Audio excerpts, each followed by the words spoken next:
On the first swing, it goes like this, like that. Wow. You can see the lips disappear. You see the jaw get tight. And if you did that right now, you can feel your neck, your traps, your shoulders. What's going on, guys? Welcome to week 72 of my journey to scratch. We are sitting at a 10.7 handicap, officially, second week in a row. This is the worst handicap that we've had on this channel since we started it. We're gonna hopefully post 3 scores this week. There's gonna be a little bit of weather coming through Dallas, which is kind of weird because usually we don't get any rain at all in the summertime, but it looks like we're gonna get some clouds coming in and some chances of rain. As long as that doesn't interrupt us, we will be posting 3 scores this week. The plan is to practice today, play 9 holes tomorrow, practice on Monday, play 9 holes on Tuesday, practice Wednesday, and play 9 holes on Thursday. Oh, and one really exciting thing, I actually sent a couple videos over to John, who is the founder of Mental Golf Type. If you don't know what I'm talking about, watch week 70, where I kind of break down how I found Mental Golf Type, how I'm utilizing it every single time I'm out playing and practicing, and it's been just super cool. I pretty much do something related to Mental Golf Type almost every other day, if not every day. I'm constantly thinking about it, and if you hear me talk about certain things, it's related to my specific mental golf types, and there's 16 of them. Again, I talk a little bit more in detail 2 weeks ago in week 70, so make sure you watch that video. I'll also link it up right here for you as well. We're gonna have John on the channel help me break down sort of my driver process. He's been watching along and realized that I'm struggling with my driver, and he wants to help me out with that. So he's hopping on the channel. We're gonna go over those 2 videos that I sent his way. Yeah, I'm really excited for that conversation. But today I'm actually gonna go out and practice. I just woke up from a nap. There's nothing beats a good golf nap, and I love the Open because it starts super early and you can take a little golf nap and then wake up and you still have plenty of your day left. Now I'm gonna go practice. We're gonna practice short game and my driver, the 2 things that I've kind of been focusing on the last couple of weeks that I feel need to sharpen up if I want to start shooting some good scores. So I'll catch you guys soon. All right, guys, so I just got back from my practice session. It was really good. It was really nice. Nobody was out there, which I absolutely love being out there on my own. It's so much fun. But I actually practiced chipping for about an hour. Felt really good. I was doing a little game where you cycle 5 different flags, and if you get it within 3 feet, I give myself 3 points. If I get it within 5 feet, I give myself 1 point, and if I make it, I give myself 5 points. And the goal was to go around the cycle 3 times and get 15 points. I did pretty good. I think it took me 3 or 4 times to get up to 15, and then when I reached 15, I actually got up to 20 points. So that was pretty awesome. Spent about an hour doing that, and then I went on to the driving range, really with the main focus was driver. I think I got some pretty good angles too. I wanted to show the different ball flights. I set up essentially an imaginary fairway that I was seeing between two flags, and then just alternating between a draw and a fade and just seeing what felt more comfortable to me. I think one thing that I'm struggling with is getting up to a tee and starting around and really not having a full commitment on what type of shot I'm trying to hit. This was a way for me to just kind of get comfortable hitting both shots and seeing what feels best. But I found that if I just kind of slow down my swing, I can hit that draw pretty easily, and really it goes just as far as my fade because it's spinning less. That's going to do it for today. Oh, and I think there's going to be a bit of a change of plans. I don't know if I'm going to be able to play tomorrow. I had promised my wife that I was going to go to a church event with her after Mass tomorrow night. So I won't be able to play tomorrow night. I might try to see if I can find a tee time for tomorrow morning. I don't know. We'll see. We'll see what we do tomorrow, but I'll obviously keep you guys informed. See you soon. Good morning, guys. It is Monday, July 22nd. Couldn't play yesterday, didn't practice, just kind of took it light, just watched the Open, which was awesome. So yeah, but the plan is to play today. I just checked the weather. I think we're going to be okay. I'm going to be playing Texas Star today just because it's easy and simple to do, not to play because it's a hard course. But so yeah, as long as the weather allows it, we're going to be playing 9 holes today at Texas Star. I'm excited. Wish me luck. I'll catch you guys this evening to recap the round. Talk to you soon. Okay, guys, so it's been a few days since I've recorded, since I've played golf, since I've practiced golf. We need to do a little bit of catch up. So today is actually Saturday, July 27th. I have not been able to play or practice. I have not been able to record any videos or edit. So this video is actually going to be coming out today, hopefully. Hopefully I finished editing. I left you guys off on Monday. I was getting ready for work. I was getting everything set up and ready to play 9 holes later that evening. Good thing is I got to play those 9 holes, so we're going to talk about them here in a second. Unfortunately, right after my round, my wife called me letting me know that she had gotten into a car accident. Luckily, everything she's totally fine physically. Everything is fine, but the car was totaled, so we've just been dealing with insurance claims, buying a new car, dealing with the rental company, and all of that. So I have not. Obviously, that takes priority over golf and YouTube. So we've been dealing with that all week. All right. So going back to Monday, we actually got to play the 9 holes that I talked about. We played Texas Star. Pretty crazy conditions. The first 4 holes, there was a storm about to come through. We got a little bit of rain and some pretty crazy wind gusts in the first couple of holes, and it was playing straight into wind. So it's pretty tough, but nonetheless, I think I played okay. So let's kind of go over that really quick. Start out double, not a good start. Then we go par, par, double, par, bogey, par, bogey, par. So ending 6 over, shooting a 41. Guys, I keep saying this. My good golf right now, I think, is the best it's ever been.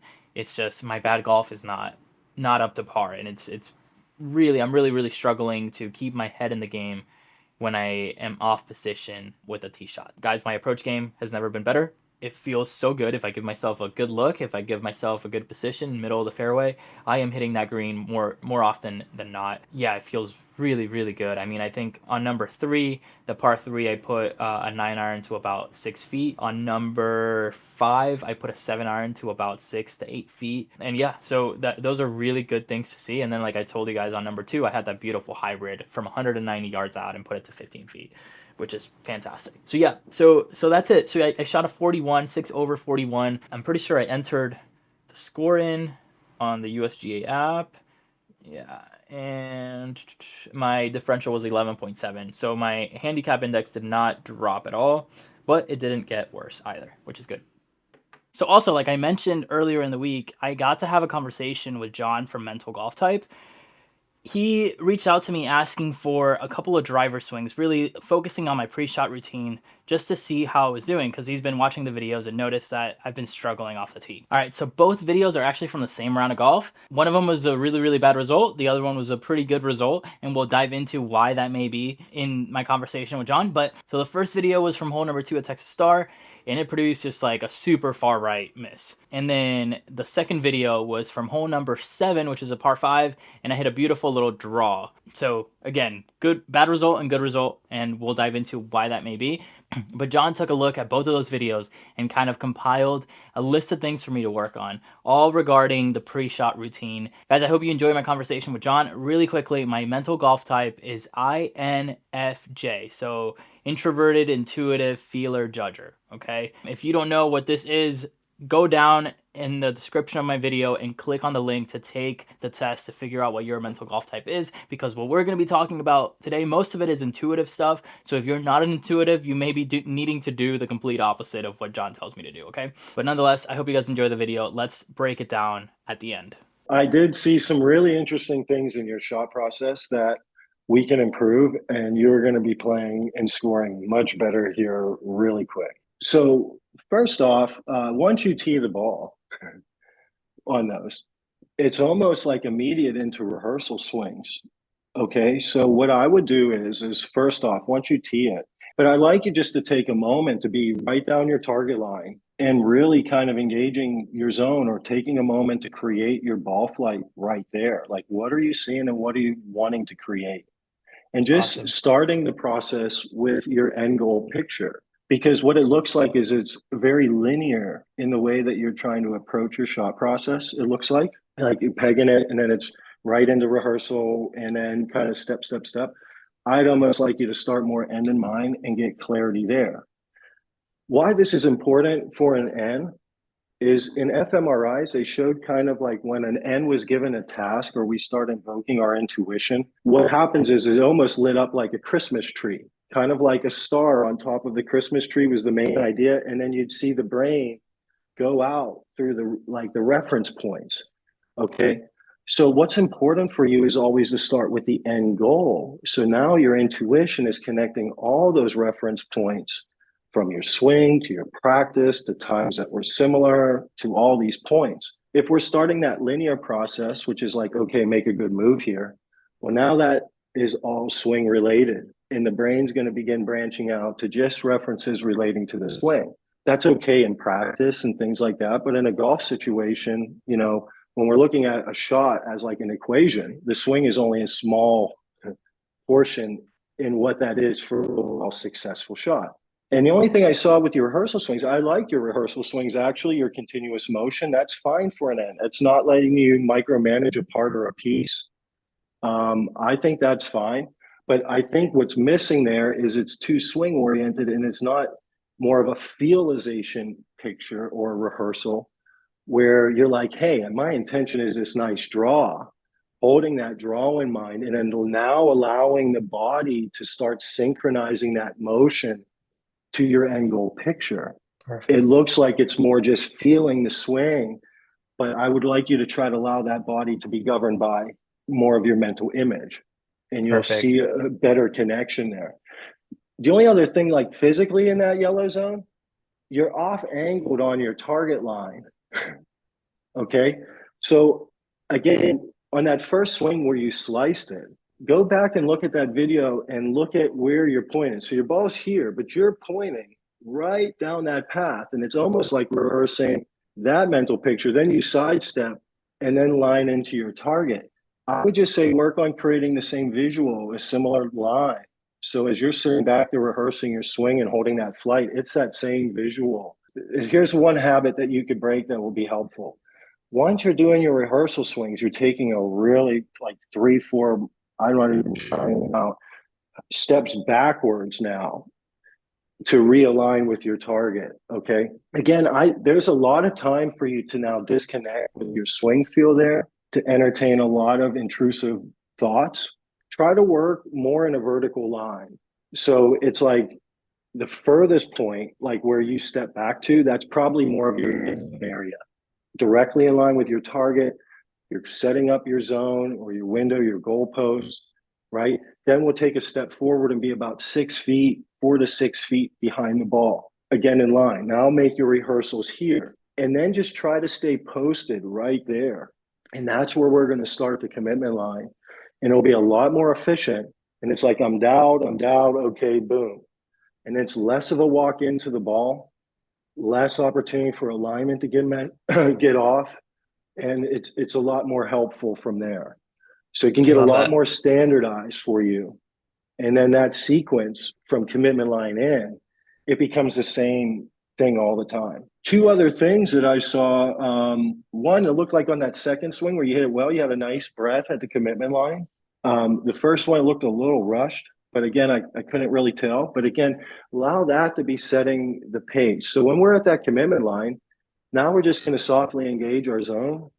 We're going to give ourselves a nice, good clearing breath. So like I tend to do like an in, 2, 3, out, 3, 2, 1, full exhale. And I'm just softly taking in the target, thinking about what we're creating.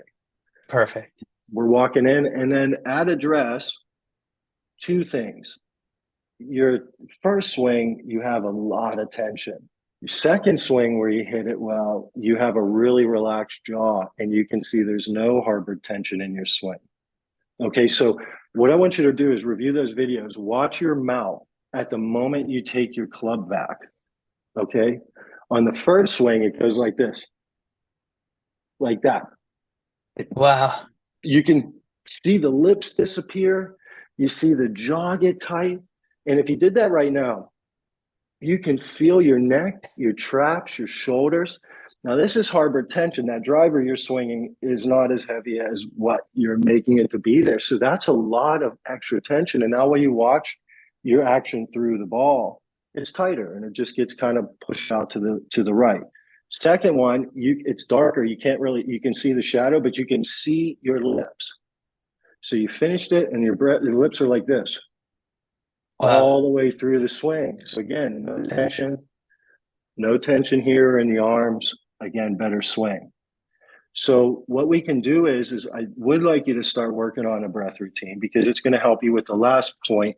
I know this is a lot, but this is just kind of like the little tie up of things. But if you look at your eye splits of where you're putting your attention to during your 8 seconds, kind of at address right now, it's like a quick look for a second, back to the ball, another quick look, and then it's down. And so you may be having 2 seconds max at that target out of that 8 seconds. Okay, so again, I don't know what the math is on that. 2 out of 8, and then you got 6 seconds more player side. So I like what you're trying to do there, but I would try to encourage you to extend your look to one good look. You could use Cam Smith's putting as an example of this. Cam Smith's really good at just engaging the hole, and then he's going to come back and get going. Okay. I encourage you to get in, and once you're set here, okay, we're going to now take our deep breath in. So once I'm set with my body, I'm going to breathe in through my nose, and I'm going to engage my target like this. And now I'm going to just start exhaling softly at my target. Come back as my breath's finishing, settled, and let it happen. Awesome. If you start your exhale at the target, it's ensuring that you're looking at it. And again, as an intuitive, just simply engaging the target with your eyes is going to keep you using your strength. And swing as hard as you can without tensing your jaw. You're going to find yourself swinging in really good rhythm, and you're going to get more speed. But find something to track like that. Okay, how many times on my target side I'm actually getting a good picture like that? And just track it. And it's not outcome related. It's just, are you setting your zone and following the steps? And if so, you get a check mark, like a fairway. Amazing. If you're player side or you're forgetting to breathe, or like, oh, I didn't really look at the target that time, whatever, it's an X. So then at the end of your 9 holes, add up all of your check marks divided into your total score. You'll get a percentage. That's your mental performance score for that round. Okay. And if you can get that number up on target side focus, let's say just that during your routine, 80%, you're going to find your number is going to be really, really good that day. Make that your priority of like, hey, how many check marks can I get myself today? Because the correlation is this: if you're getting a check mark, you're getting the best out of your physical swing. You're even on your mistakes, dispersion as you're seeing comes down. So imagine if you were putting that together 80% of your round. What's the likely outcome in your scoring? If you're getting that up higher and that's what you're pursuing, you can obtain it. You're in the driver's seat. It's something you can actively go do. And you're not going to go into like avoiding. They're all playing really well. Don't screw this up. Or, oh, what if I play bad going forward? It's all about tracking those check marks. And if you get a high number there, the score just keeps coming down and down and down. Guys, I just want to give John just a huge thank you. I'm so grateful to have found Mental Golf Type. I'm so grateful for him taking the time and being so invested in my game, and it really does mean the world to me. If you haven't taken the test yet, I strongly encourage you to do so. It's completely free. You'll get the results. We're going to be talking about MGT quite a bit on this channel, so I don't want you to be confused or lost in future videos, and I want to make sure that whatever we're talking about relates to your mental golf type as well. So just keep that in mind. Definitely take the test. It's completely free. I think you'll get the results within 10 minutes. And yeah, super easy. Strongly recommend you do it. And that will be down in the description below. If you're a little bit lost with this whole mental golf type stuff, I'm going to link this video from a couple weeks ago right here, so you can click on it. It kind of dives into how I found mental golf type, why I've been using it, and how it's improved not only my scores, but also just like how I feel on the golf course and my approach to playing golf, and just how much more I've been enjoying it lately. So definitely check that video out. That's going to do it for today. I love you guys so much. Thank you for the support. Let me know down in the comments below how your golf seasons are going, and please remember to like and subscribe. Love you guys. Take care.